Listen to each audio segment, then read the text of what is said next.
ઓમ શ્રી ગણેશાય નમઃ. જય શ્રી કૃષ્ણ મિત્રો. 22 જાન્યુઆરી 2024 અયોધ્યામાં શ્રી રામ ભગવાનની પ્રાણ પ્રતિષ્ઠા પહેલાં આ કામ જરૂર કરજો. મિત્રો, આ વિડીયો ખૂબ અગત્યનો છે, તો મિત્રો ધ્યાનથી સાંભળજો. સ્વાગત છે તમારું અમારી ચેનલમાં. આજના વિડીયોમાં આપણે એવી 27 અગત્યની બાબતો વિશે જાણીશું જેની જાણકારી આપણને રામાયણમાંથી મળે છે. આ 27 બાબતો જો તમે સમજી લીધી તો તમારું જીવન બદલાઈ જશે અને તમે સુખી થઈ જશો. તો મિત્રો, જો તમે સાચા રામ ભક્ત હોય અને તમે સાચા હિન્દુ હોય તો આ વિડીયોને અંત સુધી જરૂર જોજો અને આ વિડીયોને લાઈક શેર પણ જરૂર કરજો, કેમ કે આપણે ભેગા મળીને 22 જાન્યુઆરી 2024 અયોધ્યામાં પ્રભુ શ્રી રામની પ્રાણ પ્રતિષ્ઠા પહેલાં આ વિડીયોને દરેક રામ ભક્ત સુધી પહોંચાડવાનો છે. અને હજુ સુધી જો તમે અમારી ચેનલને સબસ્ક્રાઈબ ન કરી હોય તો સબસ્ક્રાઈબ જરૂર કરી દેજો. કમેન્ટ બોક્સમાં જય શ્રી રામ જરૂરથી લખી દેજો. શ્રી રામની કૃપા આપણા પર નિરંતર વરસી રહી છે. તો ચાલો વિડીયો શરૂ કરીએ. મિત્રો, ભગવાન શ્રી રામના રામાયણમાં ઇતિહાસનો સૌથી મોટો જ્ઞાનનો ખજાનો સમાયેલો છે. કોઈ પણ વ્યક્તિ રામાયણમાં બતાવવામાં આવેલા આ 27 બોધને પોતાના જીવનમાં ઉતારી લે તો પોતે જીવનમાં જે ધારે તે વસ્તુ પ્રાપ્ત કરી શકે છે. જેમ કે સંબંધોમાં ખુશી લાવવી, સારા મિત્રો બનાવવા, કે જીવન જીવવાનો સાચો માર્ગ જાણવો, કે પછી સફળતા પ્રાપ્ત કરવી હોય, જીવનમાં પ્રગતિ કરવી હોય, કે પછી જીવનમાં બધું જ પ્રાપ્ત કરવું હોય, કે પછી મનને શાંત કરવું હોય. આ બધી જ વસ્તુ આપણને આ 27 બાબતો પરથી જાણવા મળશે. રામાયણથી વધારે શાંતિપ્રિય ગ્રંથ આ દુનિયામાં કોઈ નથી. આ ગ્રંથને દરેક પરિવાર દ્વારા અને દરેક સભ્ય દ્વારા વાંચવામાં આવવો જોઈએ. આ ગ્રંથમાંથી મળનારી શીખને પોતાના જીવનમાં ઉતારવી જોઈએ. શીખ નંબર 1: હંમેશા સત્યની જ જીત થાય છે. ભલે અસત્ય ગમે તેટલું મોટું હોય અને સત્ય તમને કમજોર દેખાઈ રહ્યું હોય, પરંતુ અંતમાં તો સત્ય પોતાની તાકાત જરૂર બતાવે છે અને અસત્ય હંમેશા ફીકું પડી જાય છે. અસત્ય બધાની સામે આવી જાય છે અને તે હારી જાય છે. સમગ્ર રામાયણમાંથી જો તમને એક શીખ મેળવવાનું કહેવામાં આવે તો આ લાઈનને હંમેશા યાદ રાખજો. આ લાઈનમાં તેની સંપૂર્ણ અર્થ જાણવા મળે છે અને તે છે કે સત્યની હંમેશા અસત્ય પર જીત જ થાય છે. રાવણ ખૂબ જ મોટો યોદ્ધા હતો. તેની પાસે ખૂબ જ તાકાત હતી. તેણે ભગવાન શિવ પાસેથી અમર રહેવાનું વરદાન પણ મેળવ્યું હતું, પરંતુ તેની હાર પાછળનું એક જ કારણ હતું કે તેણે અસત્યનો સાથ આપ્યો હતો. તે સત્યની સાથે નહોતો, એટલા માટે રાવણ આટલો તાકાતવાર હોવા છતાં પણ પ્રભુ શ્રી રામના હાથે મૃત્યુ પામ્યો. શીખ નંબર 2 છે કે આપણે હંમેશા વિનમ્ર રહેવું જોઈએ. જ્યારે ભગવાન શ્રી રામે હનુમાનજીને કહ્યું કે જાઓ, તમે એકવાર જોઈને આવો કે લંકા કેવી છે અને સીતા માતાને ક્યાં રાખ્યા છે, ત્યારે હનુમાનજી પોતાની યોગ માયાથી અને પોતાની તાકાતથી સીતા માતાની પાસે પહોંચી ગયા. હનુમાનજીમાં ખૂબ જ તાકાત હતી. તેઓ લક્ષ્મણજીને બચાવવા માટે આખો પર્વત ઉંચકીને લઈ આવ્યા હતા. તો પછી સીતા માતાને આરામથી તેઓ પોતાના ખભા પર બેસાડીને ઉડાડીને લઈ આવી શકે તેમ હતા, પરંતુ તેઓ વિનમ્ર બની રહ્યા હતા. તેમનું ધ્યેય નક્કી જ હતું કે જેવું પ્રભુ શ્રી રામે કહ્યું છે તેવું જ મારે કરવાનું છે. તેઓ જો ઈચ્છતા તો તેમના માટે પોતાની શક્તિનું પ્રદર્શન કરવું તે અશક્ય ન હતું, પરંતુ તેઓ વિનમ્ર બની રહ્યા હતા. હનુમાનજીનો આ પવિત્ર ગુણ આપણને ઘણું બધું શીખવાડી જાય છે. જો આપણે થોડા ઘણા પૈસા કમાઈ લીધા હોય અને આપણે ધનવાન બની ગયા હોય તો આપણી અંદર માન આવી જાય છે, ઘમંડ આવી જાય છે અને આપણે દેખાડો કરવા લાગીએ છીએ, પરંતુ આપણે હનુમાનજીની જેમ વિનમ્ર રહેવું જોઈએ. શીખ નંબર 3 છે: તમારી જવાબદારી તમારા અંગત જીવન કે અંગત સ્વાર્થ કરતાં ઘણી બધી વધારે છે. ભગવાન શ્રી રામને પુરુષોત્તમ એટલા માટે કહેવામાં આવ્યા છે કે આ સૃષ્ટિમાં શ્રી રામથી વધારે ઉત્તમ પુરુષ કોઈ જ નથી, કોઈ છે જ નહીં. તો પછી તમને પ્રશ્ન થશે કે જો તે ઉત્તમ છે તો પછી રામાયણના અંતમાં તેમણે સીતા માતાનો ત્યાગ કેમ કર્યો? સીતા માતાને જંગલમાં નિવાસ કેમ કરવો પડ્યો? પ્રભુ શ્રી રામનું માનવું હતું કે આદર્શ રાજા રાણી તે છે જેમના પર તેમની પ્રજા વિશ્વાસ કરે છે, જેમના પર બિલકુલ પણ શંકા ન કરે, બિલકુલ પણ સંકોચ ન કરે. એક ધોબીએ સીતા માતા પર શંકા કરી ત્યારે પ્રભુ શ્રી રામે રાજપાટ છોડીને સીતા માતા સાથે જંગલમાં જવા માટે તૈયાર થઈ ગયા હતા, પરંતુ પ્રભુ શ્રીરામ એટલા માટે જંગલમાં ન રહી શક્યા કેમ કે તેમના નાના ભાઈઓમાંથી દરેક રાજા બનવાનો ઇનકાર કરી રહ્યા હતા, કેમ કે તે તેમના ધર્મની વિરુદ્ધ હતું. કેમ કે મોટા ભાઈના હોવા છતાં નાના ભાઈ રાજા ના બની શકે અને તે નાના ભાઈ ક્યારેય રાજા બનવાનું સુખ નહોતા ભોગવી શકતા. અને અંતમાં એ જ થયું કે પ્રભુ શ્રીરામને રાજા બનીને રહેવું પડ્યું અને સીતા માતાને જંગલમાં જવું પડ્યું. આ સમગ્ર ઘટનાથી આપણને એ શીખવા મળે છે કે આપણું અંગત જીવન ક્યારેય પણ આપણી જવાબદારીઓથી ઉપર ન હોવું જોઈએ. એટલા માટે પ્રભુ શ્રી રામ પુરુષોત્તમ કહેવાય છે. શીખ નંબર 4, હંમેશા આપણે દરેકનો આદર કરવો જોઈએ. જ્યારે શબરી માતાએ પ્રભુ શ્રી રામને જોયા ત્યારે તેઓ એટલા આનંદમાં ડૂબી ગયા કે જ્યારે તેઓ પ્રભુ શ્રી રામ માટે બોર વીણવા માટે ગયા ત્યારે તેઓ બધા જ બોર મીઠા છે કે ખાટા છે તે નક્કી કરવા માટે બધા જ બોરને પોતાના મોઢેથી ચાખતા ગયા અને પછી પ્રભુ શ્રીરામને ખાવા માટે આપ્યા. અને આ બીજી બાજુ પ્રભુ શ્રીરામ શબરી માતાના પ્રેમના એટલા બધા મગ્ન થઈ ગયા પ્રેમમાં કે તેમને એ વાતનો જરા પણ ખ્યાલ ન રહ્યો કે તેમના જરા પણ સંકોચ ન થયો કે શબરી માતાએ તેના હેઠા બોર ખવડાવી રહ્યા છે. કોણ શું છે તે જોવાના બદલે આપણે તે જોવું જોઈએ કે આપણા પ્રત્યે તેના મનમાં કેટલો પ્રેમ છે અને આપણે તેના પ્રેમની ઇજ્જત પણ કરવી જોઈએ. આ શીખવું જોઈએ. શીખ નંબર 5 છે કે પરિવારમાં એકતા હોવી ખૂબ જ જરૂરી છે. પરિવારના દરેક સદસ્યનું એક મત રહેવું ખૂબ જ જરૂરી છે, નહીંતર તે પરિવાર તૂટી જાય છે. જો પરિવારમાં એકતા હશે તો ગમે તેવી મોટી આપત્તિ આવશે પણ તેમનો સામનો તે કરી શકશે. રાજા દશરથ પોતાના પુત્રને ખૂબ જ પ્રેમ કરતા હતા. જ્યારે માતા કૈકેયીએ પ્રભુ શ્રી રામને વનવાસ મોકલવા માટેની વાત કહી અને વચન માંગી લીધું ત્યારે બીજો કોઈ માર્ગ જ ન બચ્યો અને પ્રભુ શ્રી રામને વનવાસ ભોગવવાનું નક્કી થઈ ગયું.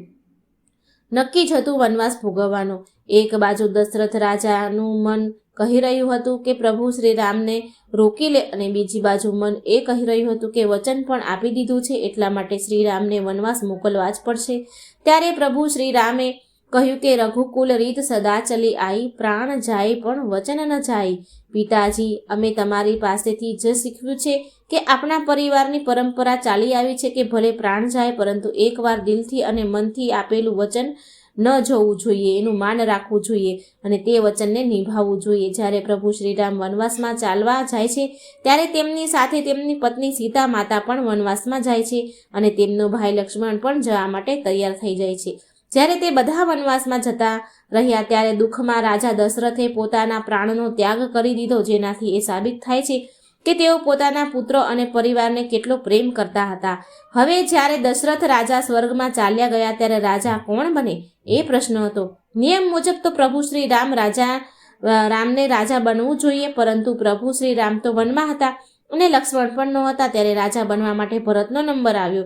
જો કદાચ તે સમયે આજના જેવું રાજકારણ હોત તો ભરત આરામથી રાજા બની જાત, પરંતુ ભરતે પ્રભુ શ્રી રામના ચરણ પાદુકાને સિંહાસન પર મૂકીને ભગવાન શ્રી રામના નામ પર આખા રાજ્યનો કારભાર સંભાળ્યો. ભરતે ક્યારેય પણ પોતાને રાજા માન્યો જ નથી અને ક્યારેય પણ પોતાના રાજ્ય પર કોઈ પણ પ્રકારની આફત આવવા દીધી નહીં. આવો હોય છે પરિવારનો પ્રેમ, જે આજના જમાનામાં ક્યાંય પણ જોવા નથી મળતો. અત્યારે ભાઈ ભાઈ વચ્ચે વસ્તુઓના ટુકડા થવા માંડ્યા છે. આ તારું, આ મારું, બસ ચારેય બાજુ આ જ જોવા મળે છે. આપણે રામાયણમાંથી એ શીખવું જોઈએ કે જો પરિવારમાં એકતા હશે તો દરેક મુસીબત અને રાવણનો આરામથી સામનો કરી લઈશું અને દરેક વનવાસ અને જંગલનો આરામથી સામનો કરી શકાશે.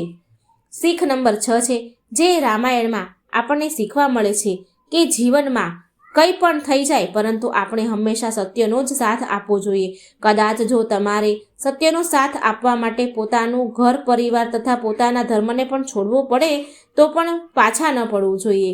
ઉદાહરણ જોઈએ તો વિભીષણ રાવણના નાના ભાઈ હતા, પરંતુ તેઓ ધર્મપ્રેમી હતા, શાંતિપ્રિય હતા. તેઓ ઈચ્છતા તો લંકામાં એશો આરામથી રહી શકતા હતા અને રાવણના મૃત્યુ બાદ એમ પણ તેઓ રાજા બનવાના જ હતા, પરંતુ નહીં, તેમને ક્યારેય પણ અસત્યની સાથે નહોતું રહેવું. તેઓ હંમેશા સત્યનો જ સાથ આપવા માંગતા હતા. એટલા માટે તેઓ સત્યનો સાથ આપવા માટે રાવણનું સર્વસંપન્ન સુખ છોડીને પ્રભુ શ્રી રામ પાસે આવી ગયા. ભલે ગમે તેટલી મુસીબતો આવી જાય, પરંતુ આપણે હંમેશા સત્યનો જ સાથ આપવો જોઈએ, સત્યનો જ માર્ગ અપનાવવો જોઈએ, ભલે તમારે કોઈનો પણ સાથ છોડવો પડે. શીખ નંબર 7 છે જે રામાયણ આપણને શીખવાડે છે કે હંમેશા આપણે પોતાની સંગત યોગ્ય રાખવી જોઈએ. માતા કૈકેયીએ પ્રભુ શ્રીરામને કેમ વનવાસ આપ્યો? કેમ કે મંથરાએ માતા કૈકેયીના કાન ભર્યા હતા, એટલા માટે પ્રભુ શ્રીરામને વનવાસ ભોગવવો પડ્યો. મંથરાએ કહ્યું કે જો શ્રીરામ જંગલમાં જતા રહેશે ત્યારે ભરતને આ રાજપાટ મળી જશે અને તે રાજા બની જશે. પરંતુ જ્યારે પ્રભુ શ્રીરામ વનવાસ જતા રહ્યા ત્યારબાદ કૈકેયીને પોતાની આ ભૂલનો અહેસાસ થયો. આ અવસ્થા દરેકના જીવનમાં જરૂર આવે છે કે ભૂલ થાય પછી તેનો પશ્ચાતાપ, તેનો અહેસાસ જરૂર થાય છે અને પશ્ચાતાપના રૂપે જંગલમાં જઈને પ્રભુ શ્રીરામ પાસે માફી પણ માંગી કે પ્રભુ તમે હવે પાછા આવી જાઓ, પરંતુ હવે ઘણું મોડું થઈ ગયું હતું. આ બધું જ એક ખરાબ સંગતના કારણે થયું હતું. ખરાબ સંગત રાખવા કરતાં કોઈની સંગત રાખવી જ નહીં તે યોગ્ય છે. શીખ નંબર 8 રામાયણમાંથી આપણને મળે છે કે માફ કરવું તે બદલો લેવા કરતાં ઘણું વધારે મોટું છે. જ્યારે લક્ષ્મણે શૂરપંખાનું નાક કાપ્યું ત્યારે તે રડતી રડતી પોતાના ભાઈ રાવણ પાસે પહોંચી ગઈ.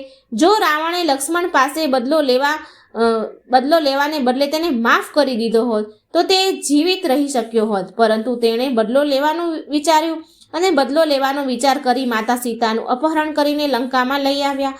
રાવણ બદલો લેવાની ભાવનામાં એક પછી એક ભૂલો કરતો જ રહ્યો, પરંતુ તેનું શું પરિણામ આવ્યું તે તમે જાણો જ છો.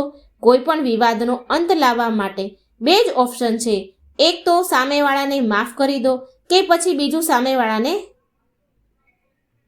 સાફ કરી દો. જો તમે તેને માફ કરી દીધા તો ઠીક છે કે મામલો શાંત થઈ જશે, અને પરંતુ જો તમે એને સાફ કરવાનો વિચાર કરશો તો ખબર નહીં શું સાફ થઈ જશે. તમે જ સાફ થઈ જશો. એટલા માટે જ કહેવાય છે કે માફ કરવું એ બદલો લેવા કરતાં વધારે યોગ્ય ઓપ્શન છે. આ વાત આપણને રામાયણમાંથી શીખવા મળે છે. શીખ નંબર 9 છે, જે રામાયણ આપણને શીખવાડે છે કે ઘણીવાર વસ્તુઓ આપણને ખૂબ જ સારી દેખાય છે, પરંતુ વાસ્તવમાં એ એટલી સારી હોતી નથી.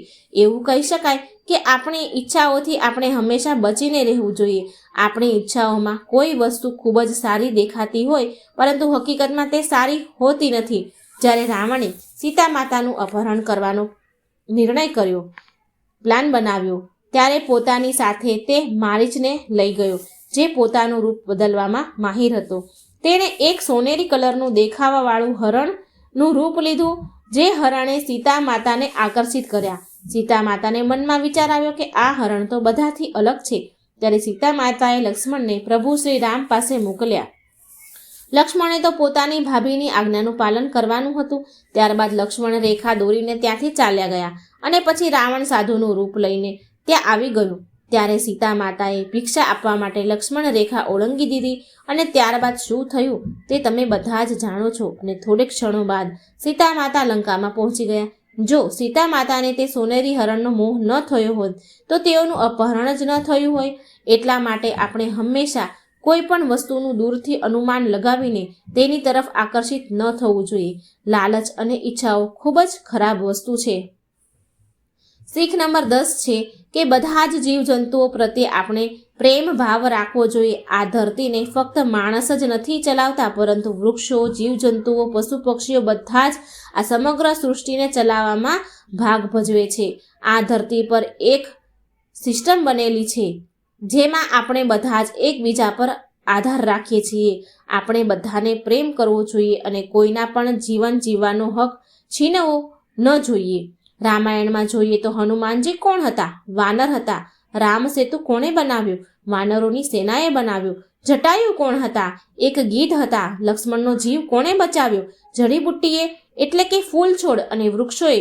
હનુમાનજી તેને લઈને આવ્યા અને છેવટે ખિસકોલીએ પણ રામ સેતુ બનાવવામાં પોતાનું યોગદાન આપ્યું હતું, પોતાની સેવા આપી હતી. એટલા માટે જ ખિસકોલીની પીઠ પર જે પટ્ટા, જે નિશાન જોવા મળે છે તે પ્રભુ શ્રી રામના આશીર્વાદ છે, એમની આંગળીઓના નિશાન છે.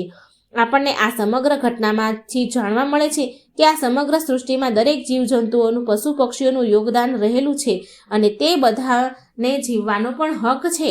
એટલા માટે આ સમગ્ર સૃષ્ટિની દરેક રચના સાથે પ્રેમ ભાવ રાખવાનું આપણે શીખવવું જોઈએ. આ સૃષ્ટિના દરેક જીવજંતુઓ, પશુ પક્ષીઓ આપણે આપણે નથી બનાવ્યા, ભગવાને બનાવ્યા છે. તે જ ભગવાને આપણને બનાવ્યા છે. એટલા માટે તેને પ્રેમ કરવાનું શીખવું જોઈએ. આ બોધ આપણને રામાયણમાંથી જાણવા મળે છે. શીખ નંબર 11 છે, રામાયણમાંથી આપણને શીખવા મળે છે કે આપણો કોઈ દુશ્મન હોય અને તેનામાં કોઈ સારા ગુણ રહેલા હોય તો તેનું હંમેશા સન્માન કરવું જોઈએ. રાવણે ભલે મોટું પાપ કર્યું હતું, પરંતુ જ્યારે તે મરવાની અણી પર હતો ત્યારે પ્રભુ શ્રી રામ અને લક્ષ્મણને રાવણ પાસે મોકલ્યો કે તું રાવણ પાસે જા અને તેની પાસેથી કંઈક શીખીને આવ. ત્યારે લક્ષ્મણે કહ્યું કે ભાઈ, તમે આ શું કહી રહ્યા છો? જે વ્યક્તિએ સીતા માતાનું અપહરણ કર્યું છે, જે આટલો પાપી માણસ છે, તેની પાસે તમે મને શીખવા માટે મોકલી રહ્યા છો? ત્યારે પ્રભુ શ્રી રામે કહ્યું કે રાવણના કર્મો ખરાબ છે, પરંતુ તેની પાસે જે જ્ઞાન છે એ ખૂબ જ મોટો જ્ઞાની છે. એની પાસે ખૂબ જ્ઞાન છે, તેની પાસે જઈને જ્ઞાન લઈ આવ. જ્યારે લક્ષ્મણજી રાવણ પાસે ગયા ત્યારે રાવણે કહ્યું કે ક્યારેક પણ કોઈના સારા કાર્યને બીજા દિવસ પર છોડવું જોઈએ નહીં અને તેને તરત જ પૂર્ણ કરવું જોઈએ. ત્યારે લક્ષ્મણ બોલ્યા કે કેવી રીતે? ત્યારે રાવણે કહ્યું કે જો સમયસર મેં સત્યનો સાથ આપી દીધો હોત અને પ્રભુ શ્રી રામના શરણમાં હું સમયસર આવી ગયો હોત તો આજે હું મૃત્યુની સૈયા પર ન પડ્યો હોત. મારા ઘરના બધા જ સભ્યો આજે ખુશ હોત. હું પણ મહેલમાં રહીને આનંદ લઈ રહ્યો હોત, પરંતુ મેં સમયસર સત્યનો સાથ આપ્યો નહીં. હું પ્રભુ શ્રી રામના શરણમાં ન આવ્યો, સાચા રસ્તાનો સ્વીકાર ન કર્યો. એટલા માટે હું અત્યારે મરવાની હાલતમાં પડ્યો છું. ભલે ભગવાન શ્રી રામે રાવણનું વધ કર્યું, પરંતુ પ્રભુ શ્રી રામ રાવણના આ સારા ગુણોનું સન્માન કરતા હતા. એટલા માટે લક્ષ્મણને રાવણ પાસે જ્ઞાન મેળવવા માટે મોકલ્યા હતા. માટે કદાચ જો દુશ્મન પાસેથી પણ આપણને કંઈક સારું શીખવા મળે તો તેને શીખી લેવું જોઈએ. શીખ નંબર 12 છે કે નારી શક્તિ દરેક નારી પાસે ખૂબ જ રહેલી છે. નારી પાસે ખૂબ શક્તિ રહેલી છે, તેમની પાસે ખૂબ જ જવાબદારી છે અને સાથે સાથે શક્તિ પણ છે. રામાયણમાંથી નારી શક્તિના વિષયમાં આપણને ઘણું બધું જાણવા મળે છે. આ સૃષ્ટિમાં આવીને એક નારીએ જે પાત્ર ભજવવાના હોય છે તેમાં માતાનું પાત્ર હોઈ શકે, બહેનનું પાત્ર હોઈ શકે, એક મિત્રનું હોઈ શકે, એક પત્નીનું હોઈ શકે. દરેકનું પાત્ર પોતાની અંદર એક મહત્વનું હોય છે. જો સીતા માતા ઈચ્છતા તો તે મહેલમાં આરામથી રહી શકતા હતા, પરંતુ તેમણે જંગલમાં ના જવું પડત. પરંતુ તેમણે હસતા હસતા પ્રભુ શ્રી રામ સાથે વનવાસ સ્વીકારી લીધો. તેમણે વિચાર્યું કે જ્યાં મારા પ્રભુ શ્રી રામ જશે ત્યાં જ હું રહીશ. પછી ભલે ને રસ્તામાં કાંટા પથરેલા હોય કે પછી જંગલમાં ઠંડી હોય કે ગરમી હોય. તેમણે લંકામાં રહેવા છતાં પણ પોતાના પતિવ્રતા ધર્મને ખૂબ જ સારી રીતે નિભાવ્યો હતો અને સમગ્ર સૃષ્ટિમાં એક દાખલો બેસાડ્યો. શીખ નંબર 13 છે જે આપણને રામાયણમાંથી શીખવા મળે છે કે સંબંધોનું મૂલ્ય રૂપિયાથી ઘણું વધારે હોય છે.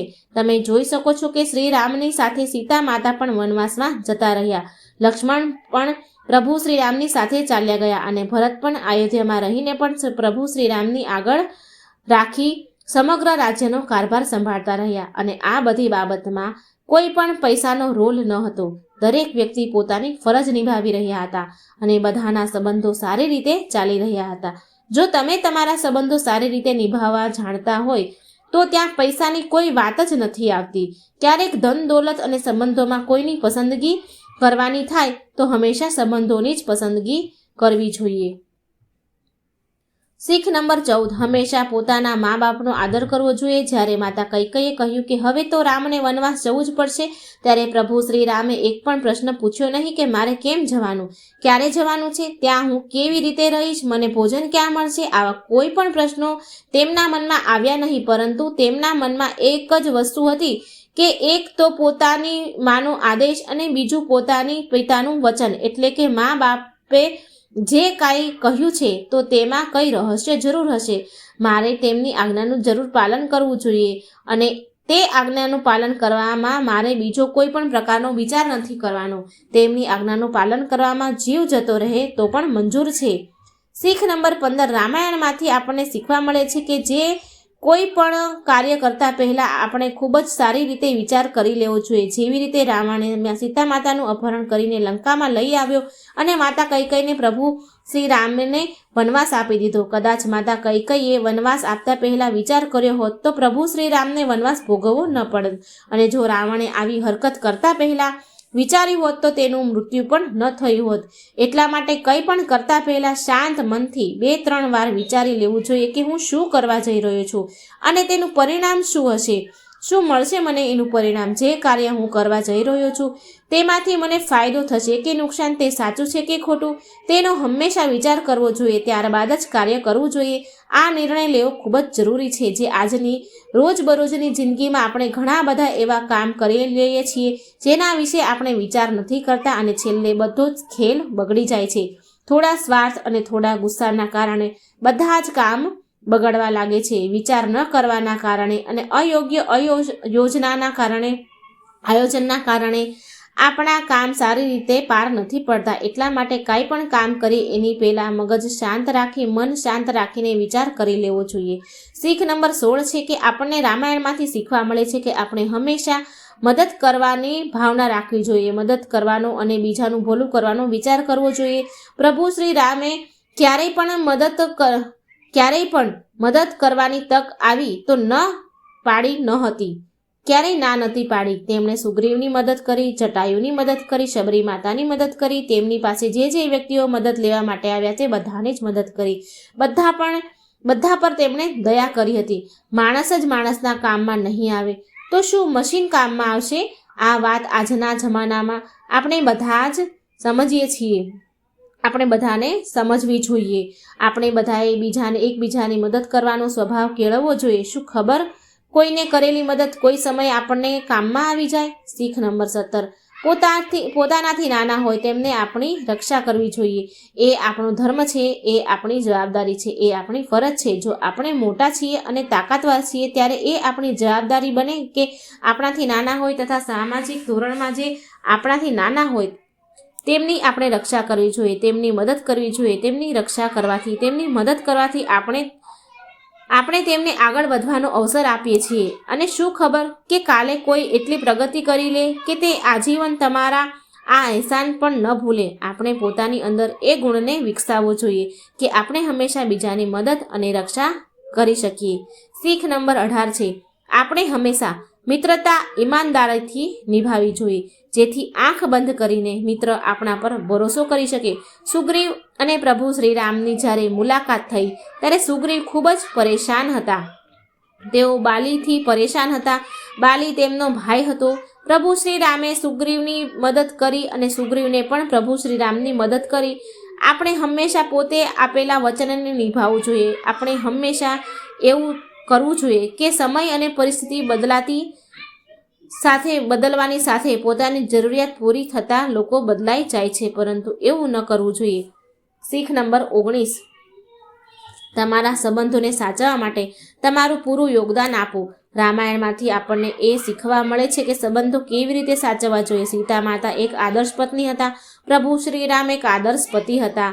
એક આદર્શ રાજા અને એક આદર્શ પુત્ર પણ હતા. લક્ષ્મણ અને ભરત એક આદર્શ ભાઈ હતા. હનુમાનજી એક આદર્શ ભક્ત હતા અને સુગ્રીવ અને આદર્શ મિત્ર હતા. આજના જમાનામાં કદાચ જો આપણે આપણા સંબંધો સાચવવામાં મુશ્કેલી થતી હોય ત્યારે રામાયણના દરેક પાત્રોને આ સંબંધો વિશે આપણે જરૂર અભ્યાસ કરવો જોઈએ. પહેલાંના જમાનામાં એકથી વધારે લગ્ન કરવા એ રાજાઓ માટે એક સામાન્ય બાબત હતી. જેમ કે પ્રભુ શ્રી રામના પિતાજીએ પણ એકથી વધારે લગ્ન કર્યા હતા. તેમને પણ એકથી વધારે પત્નીઓ હતી, પરંતુ તે છતાં પણ પ્રભુ શ્રી રામે એક જ લગ્ન કર્યા હતા અને આજીવન સીતા માતા સાથેનો પોતાનો સંબંધ નિભાવ્યો હતો. આજના સમાજ માટે આ એક ખૂબ જ મોટું ઉદાહરણ છે કે જ્યાં તલાક આપવો એક સામાન્ય વાત બની જાય છે. શીખ નંબર 20 છે કે આપણે ગમે તેટલા મોટા માણસ બની જઈએ, પરંતુ આપણી ઈચ્છાઓ અને આપણું ઘમંડ આપણને ડૂબાડી દે છે. રાવણ પણ ખૂબ જ જ્ઞાની માણસ હતો, ખૂબ જ મોટો પંડિત હતો અને ખૂબ જ મોટો શિવ ભક્ત હતો, પરંતુ તે મૃત્યુ કેમ પામ્યો? કોઈ ભક્તનું ક્યારેય આવી રીતે મૃત્યુ થાય છે ખરું? કેમ કે તેને ખૂબ જ ઘમંડી હતો. ઘમંડના કારણે ક્યારેય પણ આપણે હકીકત જાણી શકતા નથી. ખરાબ કર્મ ક્યારેય પણ આપણી પ્રગતિ થવા દેતી નથી અને તેના કારણે આપણા પર ભાર વધતો જશે અને એક દિવસ આપણે પણ ડૂબી જઈશું. શીખ નંબર 21 છે કે આપણે હંમેશા હારીને પણ જીતવાનું શીખવું જોઈએ, નહીં કે જીતીને હારવું. આ ખૂબ જ મોટી કળા છે. જીતીને પણ હારી ગયા તો શું જીત્યા, અને હારીને જો જીતી ગયા તો તે જીત આપણી ખૂબ મોટી હશે. પ્રભુ શ્રી રામ માટે જટાયુએ પોતાના પ્રાણનો ત્યાગ કર્યો, પરંતુ તેમણે તે પોતાના જીવનનો ઉદ્દેશ પામી લીધો. તેમના જીવનમાં ઉદ્દેશ હતો કે કદાચ ભગવાન માટે મારે મારા પ્રાણનો ત્યાગ કરવો પડે તો હું કરી દઈશ. અને આપણે જાણીએ છીએ કે તેમના પ્રાણ પણ ભગવાન એટલે કે પ્રભુ શ્રી રામ માટે ગયા. હવે આને તમે મરવું કહેશો કે અમર થવું કહેશો? ઘણીવાર આપણને એવું લાગે છે કે આપણે હારી રહ્યા છીએ, ત્યારે આપણે વિચારવું જોઈએ કે આપણે હારીને પણ શું મેળવી લીધું છે. આપણે હારીને પણ જીતવાનું શીખવું જોઈએ. શીખ નંબર 22 છે કે કદાચ તમે કાંઈ પણ બદલી શકતા નથી અને તમે કદાચ એવું લાગે કે ઘણી બાબતો તમારા વશમાં નથી, ત્યારે પોતાની જાત અને ભગવાન પર ભરોસો રાખીને પોતાનું કામ કરતા રહેવું જોઈએ. જ્યારે લંકામાં પહોંચવા માટે રામ સેતુ બનાવવાની વારી આવી ત્યારે સૌથી મોટો પ્રશ્ન એ હતો કે પુલ કેવી રીતે બનાવી શકાય. જેટલી વાનર સેના હતી તે બધાએ પથ્થર ઉઠાવ્યા અને પ્રભુ શ્રી રામનું નામ લઈને પાણીમાં નાખતા ગયા. અને જેવા જ રામ નામ લખીને પથ્થરને પાણીમાં નાખતા ત્યારે પથ્થર ડૂબવાના બદલે પાણીની ઉપર તરવા લાગ્યા અને રસ્તો પોતાની જાતે જ બનવા લાગ્યો. પ્રભુ શ્રી રામનું નામ લઈને એક એક પથ્થર સમુદ્રમાં તરવા લાગ્યા. આ બાબત એ જણાવે છે કે તમારો વિશ્વાસ કેટલો દ્રઢ છે. આ બાબત એ જણાવે છે કે તમારે એટલું જ કરવું જોઈએ જે તમારા વશમાં હોય. આગળ શું થશે તે ઉપરવાળા પર છોડી દેવું જોઈએ. શીખ નંબર 23 છે કે આપણે ક્યારેય પણ સામેવાળાને કમજોર ન સમજવા જોઈએ.